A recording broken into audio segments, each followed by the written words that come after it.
Live from the world's capital markets, here are the financial headlines, brought to you by Legion Academy. Hello and welcome to Thursday's Daily Financial Digest. And here's what's making the headlines in the markets today.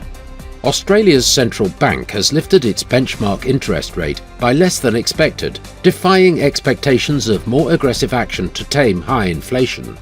Nasdaq has plans to debut a crypto exchange for customers, but will await additional regulatory clarity and formation of laws, along with increased adoption of cryptocurrencies before doing so.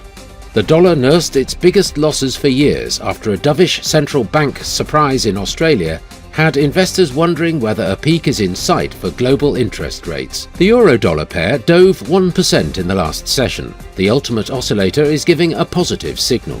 The oil-dollar pair skyrocketed 1.7% in the last session. According to the Williams indicator, we are in an overbought market. The gold-dollar pair dropped 0.5% in the last session.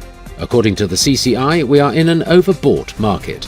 The last session saw the dollar gain 0.5% against the yen. The RSI is giving a negative signal, going against our overall technical analysis. The US continuing jobless claims will be released at 12:30 GMT. The Eurozone's retail sales at 0900 hours GMT. The US initial jobless claims at 12:30 GMT.